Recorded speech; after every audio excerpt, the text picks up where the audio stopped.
Good morning friends. GST platform के YouTube channel में आप सभी का स्वागत है। जी हाँ फ्रेंड्स, इनकम टैक्स के अंदर बजट 2024 में बहुत सारे मेजर अमेंडमेंट्स किए गए हैं, जिसका प्रैक्टिकल एप्लीकेशंस आपको हमारी वीडियो के अंदर आपको देखने को मिलेगा। यहाँ पर रेंटल इनकम को लेकर के एक बहुत बड़ा चेंज जो है वो टीडीएस के परसेंटेज में कर दिया गया है। साथ ही साथ उसका जो कॉन्सिक्वेंट चेंज है वो आपके इनकम इनकम टैक्सेबिलिटी के ऊपर भी किया गया है। पहले जो आप रेंटल इनकम के ऊपर टीडीएस काटा करते थे ऑन लैंड एंड बिल्डिंग, वो होता था 10%। जी हाँ फ्रेंड्स, उस 10% को अब गवर्नमेंट ने रिड्यूस कर दिया है और उसे रिड्यूस करके 2% पे ले आया है। यानी कि अब जो आपको इनकम टैक्स पे करना होगा टीडीएस के रूप में, वो 10% की बजाय सिर्फ और सिर्फ 2% होगा। लेकिन सामने जब आप एज अ टैक्स पेयर उस रेंटल इनकम के ऊपर अपना टैक्स कंप्यूट करेंगे, तो वहां पर अब आपके लिए जो चेंज हुआ है उसकी वजह से टैक्स लाइबिलिटी और भी ज्यादा जो है वो बढ़ने जा रही है।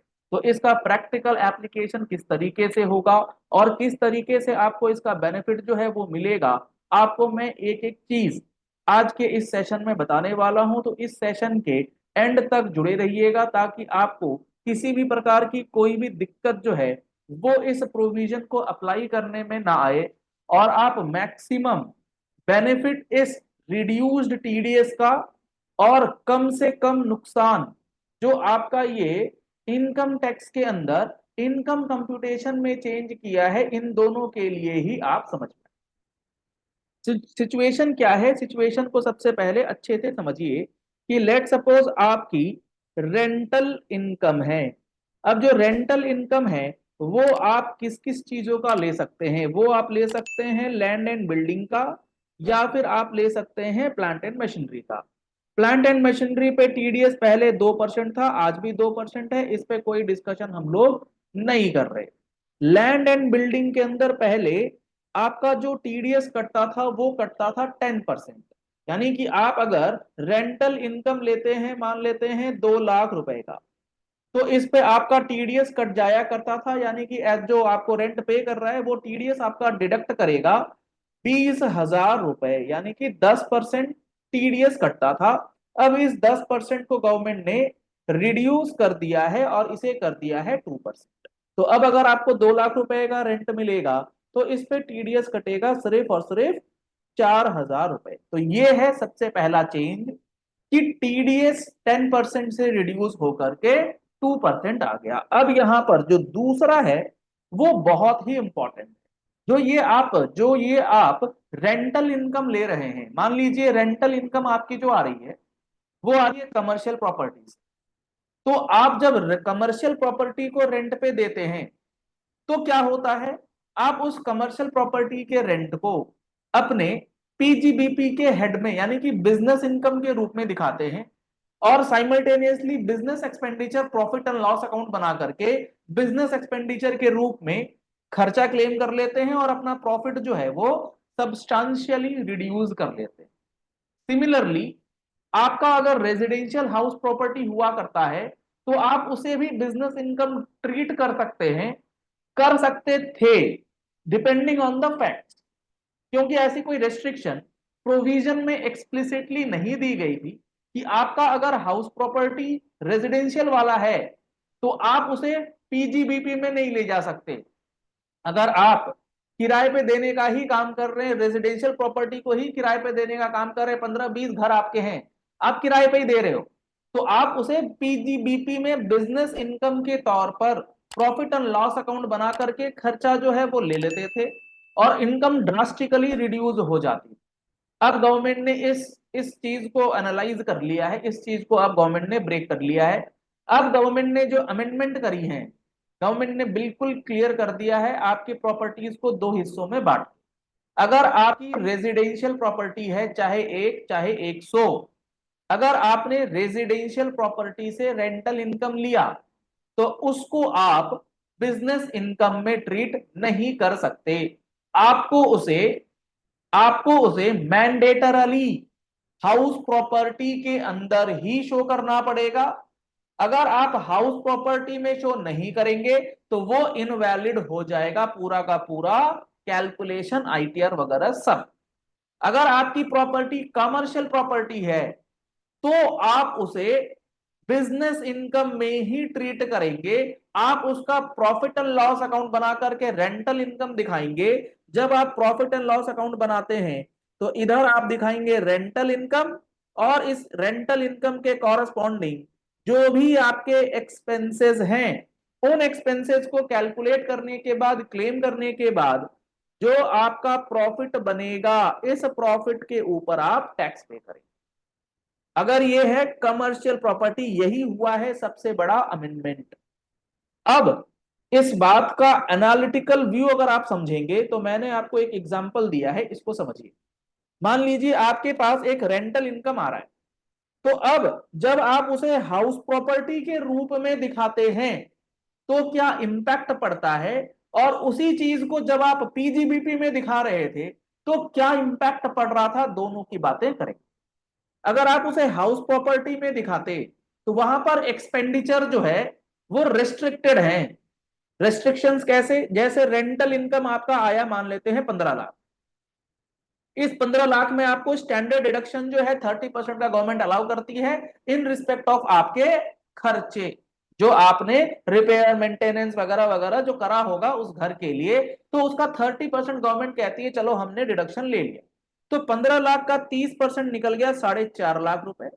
4.5 लाख कहती है गवर्नमेंट रिड्यूस कर लो, तो आपका उसके बाद जो इनकम आया वो आया 10,50,000 रुपीज का, 15 लाख में 4.5 लाख। अब मान लीजिए आपने ये जो घर ले रखा है किराए पे दे करके, उसको आपने ले रखा है लोन पर, तो लोन पे इंटरेस्ट आपने लेट सपोज पे किया है 2 लाख रुपीज, तो आपको उसका भी बेनिफिट मिल जाएगा। गवर्नमेंट कहती है आप उसे भी रिड्यूस कर लीजिए। ये हम लोग बात कर रहे हैं अगर आपने हाउस प्रॉपर्टी में दिखाना है पोस्ट अमेंडमेंट, अमेंडमेंट के बाद की सिचुएशन। तो 8.5 लाख रुपए आपने इनकम दिखलाई है अंडर हाउस प्रॉपर्टी, और इस 8.5 लाख रुपए के ऊपर टैक्स कितना बनेगा, अगर आप न्यू टैक्स रिजीम में हैं तो पहले 3 लाख तक जीरो, उसके अगले 7 लाख तक यानी कि बैलेंस जो 4 लाख रुपए हैं उस पे 5% यानी कि 20,000, और उसके ऊपर जो 1.5 लाख रुपए हैं 7 से 10 वाला स्लैब, 1.5 लाख रुपए के ऊपर 10%, 15,000 रुपए। तो यहां पर लगभग लगभग आपका जो इनकम टैक्स बन के आएगा वो बन के आएगा 35,000, 8,50,000 पे 35,000 का आपका बन के आया इनकम टैक्स। अब टीडीएस कितना कट रहा है आपका, टीडीएस कटेगा पोस्ट अमेंडमेंट 15 लाख रुपए का 2% यानी कि 30,000 रुपए। तो यहां पर आपका टीडीएस कट गया 30,000 रुपीज। अब टीडीएस कटने के बाद जो नेट पेएबल रहा वो कितना रहा, टैक्स बना था 35,000, टीडीएस कटा हुआ है 30,000, नेट पेएबल आपके पास रह गया 5,000 रुपीज का। और यही चीज अभी आप कैसे करते हैं और आपके टैक्स में किस तरीके से आपको बेनिफिट मिल जाता है वो देखिए। अगर आपने पीजीबीपी यानी कि बिजनेस इनकम बनाया तो आपने प्रॉफिट एंड लॉस अकाउंट के अंदर 15 लाख रुपए सेम अमाउंट का रेंट जो है वो क्रेडिट करा एज अ रेंटल इनकम। इसके ऊपर आप ध्यान रखिएगा जीएसटी की लाइबिलिटी भी आएगी अंडर रिवर्स चार्ज मैकेनिज्म, जिसने पे किया होगा अगर वो उस एग्जामिशन लिस्ट के बाहर है जो गवर्नमेंट ने नोटिफाई करी है। जीएसटी का इंपैक्ट साइमल्टेनियसली देख लीजिएगा।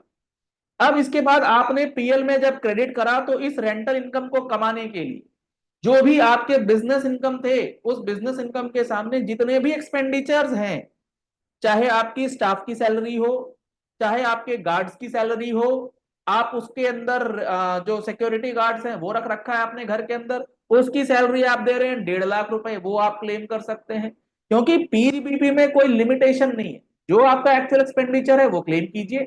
हाउस प्रॉपर्टी में भैया 30% से ऊपर का एक्सपेंडिचर हम डिडक्शन के रूप में नहीं देते। उसके बाद मान लीजिए आपने अकाउंटेंट रख रखा है, कंसल्टेंट रख रखा है जो आपके उस प्रॉपर्टी की फाइनेंशियल चेक करता है, आप उसे दे रहे हैं 50,000 रुपए। आप कुछ छोटा मोटा रिपेयर करा रहे हैं साल भर में 2 लाख रुपए का खर्चा, आप उसका क्लेम कर सकते हैं। आपने इंटरेस्ट पे ले रखी है प्रॉपर्टी तो आपको इंटरेस्ट ऑन हाउस, जो इंटरेस्ट है ये भी खर्चा है, 2 लाख रुपए वहां भी मिला था, तो यहाँ पर तो एक्चुअल जो आपके एक्सपेंडिचर है 2 लाख रुपए वो आपको मिल जाएंगे। और छोटे मोटे खर्चे जनरल एक्सपेंसेस, लेट सपोज आपने 1,10,000 का, क्योंकि पीजीबीपी का इनकम है तो आप एक्सपेंडिचर अगर प्रूव कर देते हैं तो आपको इसका बेनिफिट भी गवर्नमेंट दे देगी।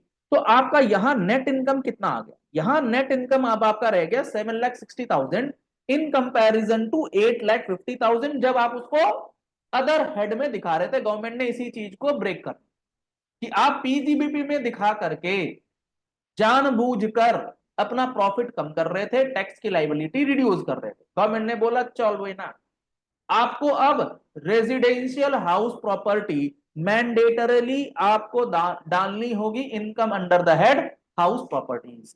अगर वो कमर्शियल है तो आपको पीजीबीपी के अंदर ही जाना होगा। अब जब 7,60,000 का दिखाते थे आप प्रॉफिट, तो आपके ऊपर टैक्स की लाइबिलिटी कितनी बनी, 3 लाख तक नील, 3 से 7 लाख तक कितना, 20,000, उससे ऊपर फालतू कितना, 60,000 का 10% यानी कि 6,000, टैक्स बन के आया 26, यहां बन के आया था आपके पास 35,000, 9,000 रुपए का टैक्स कम बन गया पीजीबीपी में प्रायर टू अमेंडमेंट। अमेंडमेंट के बाद टैक्स का अमाउंट ज्यादा बन गया। अब देखो यहां पर आपका टीडीएस कटा था 30,000 रुपए, यहां मिल गया रिफंड, यहां आपको देना पड़ गया 5,000 रुपए का टैक्स। तो 2% टीडीएस तो हो गया, लेकिन सामने अब आपके लिए टैक्स की लाइबिलिटी जो है वो गवर्नमेंट ने इंक्रीज कर दी है। तो ये जो अमेंडमेंट हुआ है ये रेंटल इनकम को लेकर के बहुत ज्यादा इंपैक्टफुल अमेंडमेंट है। तो आपको ये पूरा सिनेरियो अच्छे से समझ में आ गया होगा। अगर आपको ये वीडियो पसंद आई है तो इस वीडियो को लाइक और शेयर करना मत भूलिएगा, ताकि ये इंफॉर्मेशन, मैक्सिमम इंफॉर्मेशन जो है लोगों तक पहुंच जाए, और वो अब इस नए कैलकुलेशन के आधार पर 1 अक्टूबर 24 से चीजें जो है वो चेंज कर, क्योंकि ये सारी बातें 1 अक्टूबर से लागू हो जाए। अगर आपने हमारे चैनल पर फर्स्ट टाइम ट्यून इन किया है तो आप हमारे चैनल को फॉलो कर सकते हैं, सब्सक्राइब कर सकते हैं, नोटिफिकेशन बेल दबा करके आप सारी वीडियोस का नोटिफिकेशन जो कि प्रैक्टिकल एप्लीकेशंस के साथ आपको दिया जाएगा उसका बेनिफिट भी ले सकते हैं। Thank you and have a nice day.